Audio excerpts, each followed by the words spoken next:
Pernahkah kamu merasa terlalu sibuk sampai lupa mencintai orang yang paling kamu sayang? Ini kisah Andi, seorang pria yang sibuk bekerja dan sering mengabaikan istrinya, Rina, yang diam-diam berjuang melawan penyakit mematikan. Hingga akhirnya, Andi menemukan sebuah surat yang mengubah hidupnya selamanya. Namaku Andi.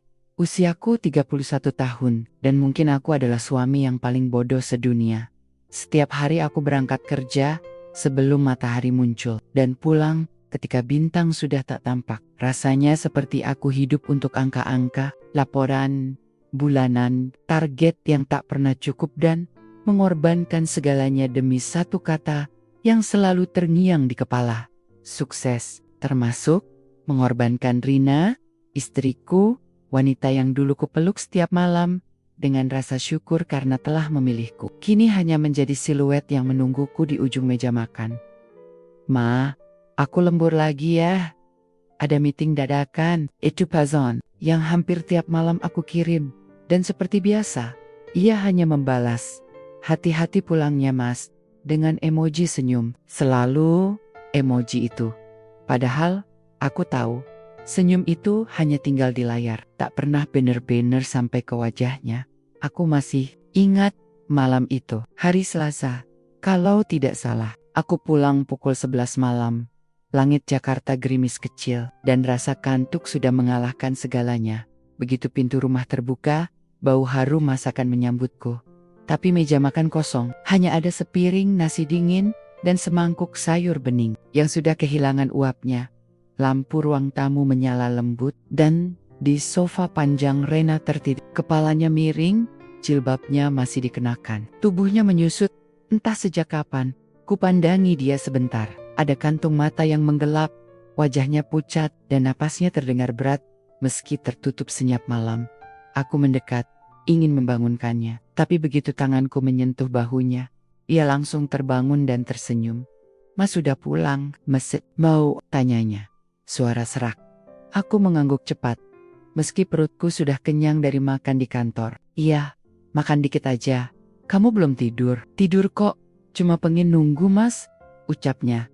Lalu berdiri dengan gerakan yang agak lambat. Ia menoleh padaku sebentar, lalu menuju dapur. Ada jeda dalam langkahnya, seolah tubuhnya berat. Tapi saat kutanya, dia cuma bilang, "Pegel biasa." Aku tak berpikir makam-makam saat itu. Aku bahkan lebih sibuk mengecek email di ponsel daripada memperhatikan istriku sendiri. Astaga, kalau bisa aku pukul diriku malam itu.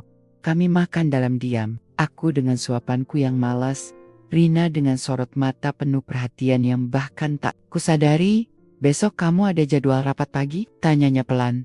"Pagi banget, jam 8 udah mulai," jawabku tanpa menoleh. Dia mengangguk. "Aku masakin bekal aja ya, biar kamu gak perlu beli di luar." Aku cuma menggumam. Mungkin aku bilang iya enteng, tapi tak benar-benar mendengar niat baiknya. Sialnya, aku lupa esok harinya aku makan siang bareng klien di restoran Jepang. Bekalnya tertinggal begitu saja di meja makan, masih utuh, belum terbuka, dan Rina tak pernah marah. Pagi-pagi, dia sudah bangun, memasak, menyiapkan kemeja kerjaku, bahkan menyetrika dasi yang jarang kupakai. Ia mencium tanganku sebelum aku berangkat, dan berkata, "Semangat ya mas." Dan aku mengangguk tanpa menatap wajahnya. Seperti robot, seperti pria yang mengira cinta akan selalu menunggu. Bahkan jika ia terus diabaikan, hari-hari berikutnya nyaris sama. Aku lembur, dia menunggu. Aku diam, dia tersenyum. Aku sibuk, dia tetap peduli. Sampai suatu sore, aku sempat pulang lebih cepat. Ajaib memang, karena rapat dibatalkan. Waktu itu jam 5 sore, langit masih terang, dan aku sempat berpikir, bisa makan malam bareng Rina hari ini. Tapi ketika aku masuk rumah, Rina tidak menyambut. Rumah sunyi. Kupanggil dia beberapa kali. Lalu kudengar suara batuk dari dapur. Batuk keras dan panjang. Kukira dia tersedak atau flu biasa. Tapi ketika aku masuk dapur, aku melihat Rina terduduk di lantai. Wajahnya pucat dan tangannya gemetar saat mencoba berdiri. Dia buru-buru tersenyum melihatku. "Mas kok udah pulang? Rin, kamu kenapa?" "Enggak apa-apa, tarik minyak panas pas goreng ikan," katanya terbata-bata, lalu mencoba berdiri sambil menyembunyikan rasa sakit. Aku mendekat, melihat lengannya sedikit memerah. Kenapa nggak bilang? Dia hanya diam. Senyumnya menyiratkan banyak hal yang saat itu tak kupahami. Aku ambilin salep ya, kataku cepat. Tapi dia malah menahan lenganku. Mas, mau makan malam bareng aku malam ini? Pertanyaannya sederhana, tapi ada air yang menggantung di matanya. Dan aku malah menatap jam tangan. Sebenarnya aku ada tugas yang harus dikirim malam ini, Rin. Aku masih ingat ekspresinya. Ia mengangguk pelan, lalu berkata, "Nggak apa-apa, lain kali juga boleh." Lain kali, itulah dua kata yang paling kejam dalam hidupku. Sekarang, bab ini ditutup dengan satu pemandangan. Rina duduk sendirian di meja makan. Di depan dua piring yang tak disentuh. Di luar, hujan mulai turun. Dan aku sibuk dengan laptop di ruang kerja, mengejar sesuatu yang bahkan sekarang tak lagi terasa penting. Aku tak tahu saat itu bahwa lain kali tak akan pernah datang lagi. Terkadang Tuhan sudah memberi tanda, tapi kita terlalu sibuk menunduk, sibak mengejar dunia, sampai tak melihat bahwa yang kita cintai sedang pelan-pelan menghilang di depan mata. Dan aku adalah contoh paling nyata dari itu. Sudah 2 minggu sejak insiden minyak panas itu. Luka di lengan Rina sudah mulai mengering. Tapi ada sesuatu yang tidak biasa padanya. Gerakannya lebih pelan. Suaranya makin lirih. Kadang-kadang dia batuk keras di kamar mandi. Tapi saat aku tanya, jawabannya selalu sama. Cuman masuk angin. Suatu pagi, aku sempat bangun lebih awal dari biasanya. Entah kenapa, dada terasa sesak. Mungkin karena mimpi aneh, atau mungkin karena tubuh lelah. Aku turun ke dapur, dan kulihat Rina sedang jongkok di depan wastafel. Bahunya naik turun seperti orang menangis. Tapi ternyata bukan. Dia muntah. Tubuhnya gemetar. Mukanya pucat pasi. Rambutnya menempel di kening karena keringat. Tapi begitu sadar aku ada di sana, dia buru-buru bangkit dan mengambil air. "Aku bikin sarapan ya, Mas," katanya sambil memaksakan senyum. Aku mendekat, memegang dahinya. "Kamu sakit, Rin?" Dia menggeleng pelan. "Enggak, cuman mual. Mungkin masuk angin lagi." Aku ingin percaya. Jadi, aku percaya bukan karena dia meyakinkan, tapi karena aku terlalu malas untuk peduli lebih jauh. Dan itu salah satunya yang paling aku sesali hari ini. Malam-malam berikutnya terasa seperti repetisi. Aku pulang telat. Rina sudah tertidur di sofa. Atau berpura-pura tidur di kasur. Rumah tetap bersih. Makanan selalu ada. Senyumnya masih sama. Tapi matanya tidak. Kadang dia termenung lama di dapur. Aku melihatnya dari balik pintu. Tapi aku lebih memilih membiarkannya sendiri. Lalu kembali ke laptopku. Entah kenapa, aku merasa jika aku tidak bertanya, maka tidak akan ada yang perlu dijawab. Padahal saat itu, Rina mungkin sedang berharap aku hanya bertanya satu kalimat. "Kamu baik-baik saja?" Hari Minggu, kami sempat ke rumah orang tuaku di Bekasi. Ibuku sempat menatap Rina agak lama, lalu berbisik ke telingaku saat kami sedang menyimpan tas di kamar. "Kamu perhatiin gak? Rin makin kurus." "Dia lagi diet, Bu," jawabku enteng. "Diet apaan, mukanya pucat gitu? Lengan tinggal tulang." "Ah, Bu lebay, dia baik-baik aja kok." Ibuku menggeleng. "Kamu tuh kerja terus, tapi buta, Ndik. Coba lihat dia baik-baik." Tapi aku malah kesal saat itu. Bukannya berterima kasih karena diingatkan, aku justru membela diriku sendiri. Dalam hati aku berkata, aku kerja juga buat dia, kok masa malah disalahin? Lagi-lagi, aku terlalu sibuk membela kesibukanku, sampai lupa menjaga satu-satunya yang benar-benar berharga. Malam itu, saat kami sudah pulang ke rumah, Rina sempat bilang sambil memijat kakinya sendiri, "Mas, kaki aku sering kram akhir-akhir ini." Aku menoleh sekilas, lalu kembali mengetik laporan. "Kebanyakan duduk, kali?" Dia terdiam, lalu berkata, "Mas, boleh aku cerita sesuatu? Nanti ya, Rin. Deadline-ku jam 12 malam, besok baru cerita." "Oke," dia mengangguk. Dan aku tak tahu bahwa besok itu tidak pernah datang. 1 hari sebelum semuanya berubah, Rina menyiapkan makan malam lebih mewah dari biasanya. Ada ayam goreng, sambal kesukaanku, sayur lodeh, dan kerupuk udang yang dia goreng sendiri. "Ada apa?" tanya sambil tertawa kecil. Dia hanya berkata, Gak ada apa-apa, cuma pengen lihat kamu makan lahap. Dan aku memang makan dengan lahap, tapi tidak sempat bilang terima kasih. Padahal, mungkin malam itu adalah malam terakhir dia bisa berdiri lama di dapur. Tapi, aku tak sadar, aku hanya berkata, besok aku lembur lagi ya Rin. Kayaknya bakal pulang tengah malam. Dia mengangguk, tapi matanya lama memandangi wajahku. Dan aku tak menoleh sedikit pun.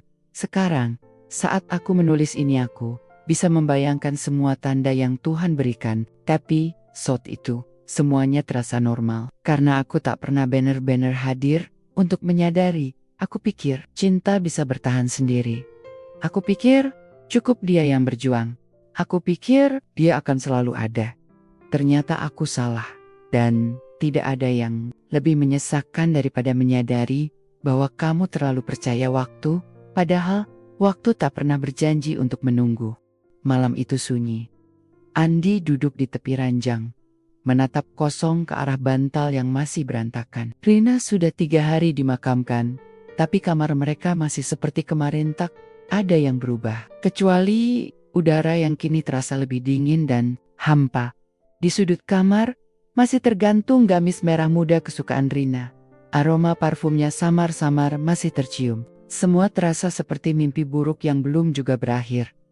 Andi memejamkan mata, berharap semua ini hanya mimpi. Tapi rasa sesak di dada, dan kenyataan bahwa tak ada lagi suara lembut yang membangunkannya tiap pagi, mengingatkan bahwa Rina benar-benar telah pergi.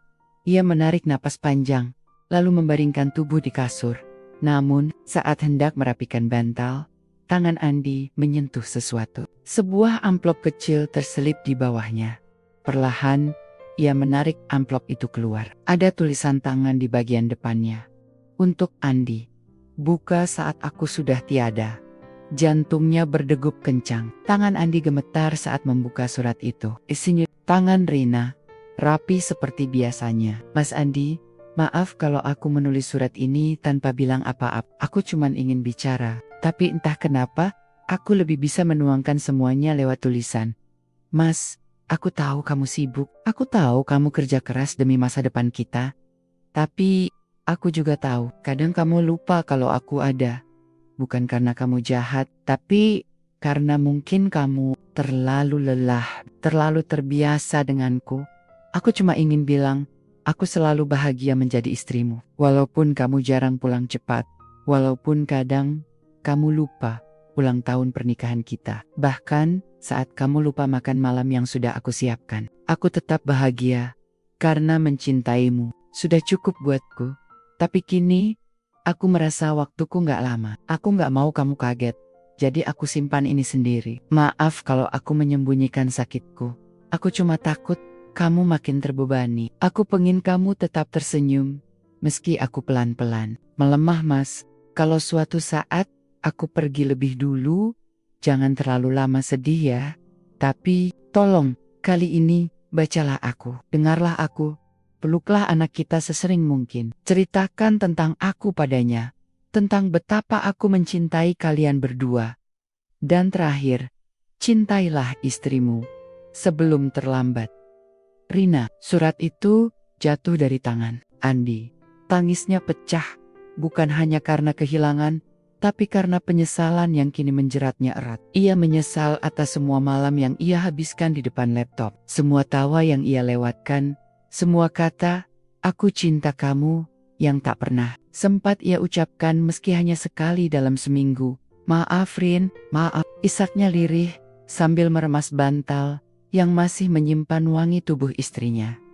Andi memeluk surat itu erat-erat, seolah ingin menahan bayangan Rina, agar tidak benar-benar menghilang dari hidupnya. Tapi nyatanya, Rina sudah pergi, selamanya. Keesokan paginya, Andi duduk berlama-lama di kamar anaknya.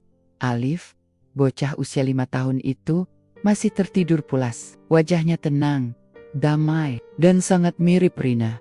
Andi mengelus rambut anaknya perlahan.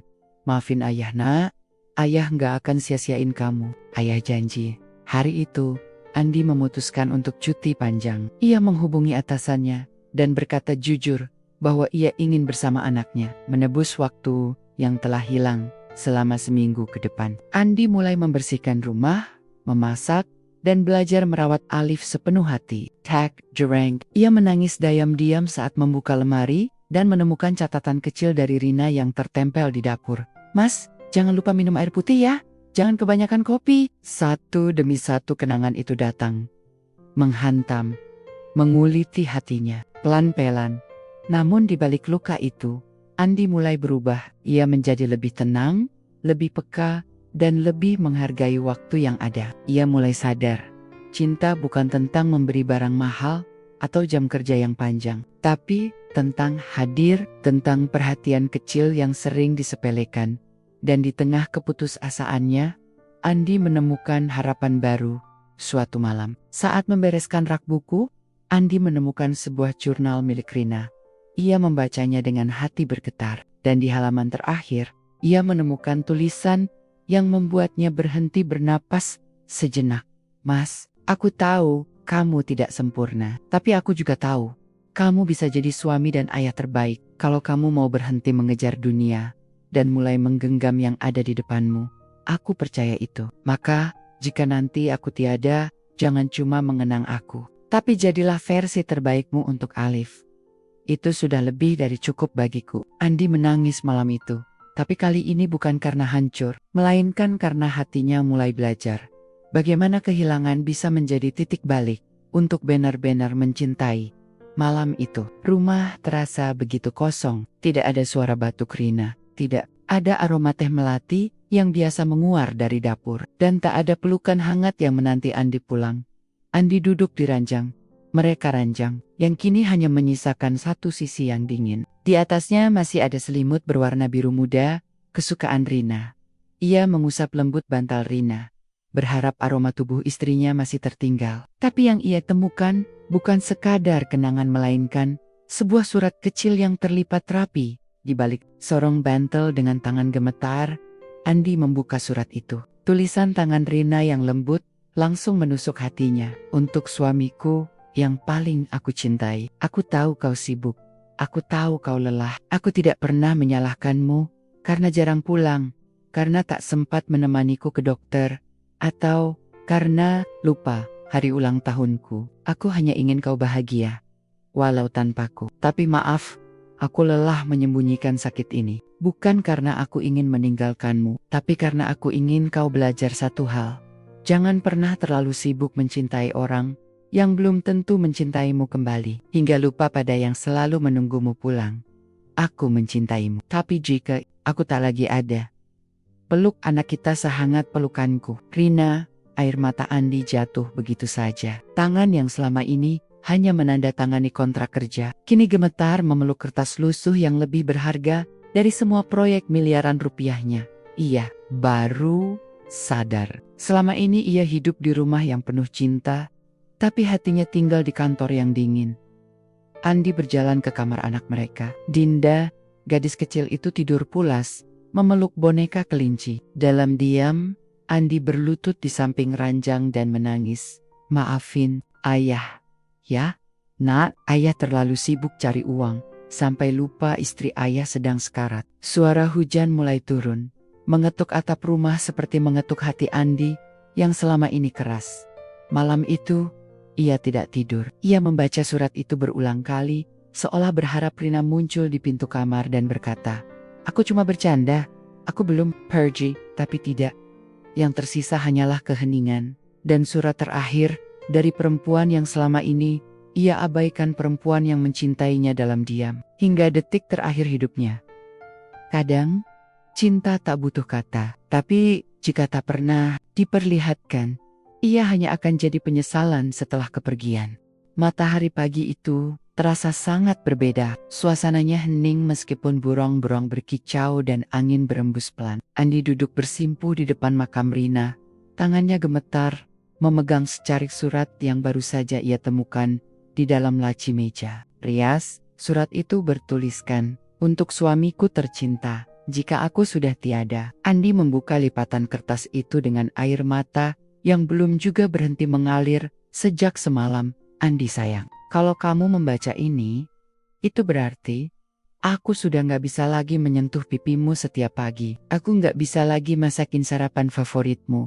Atau marah-marah manja tiap kamu pulang terlalu malam. Tapi aku harap kamu tetap baca surat ini sampai akhir.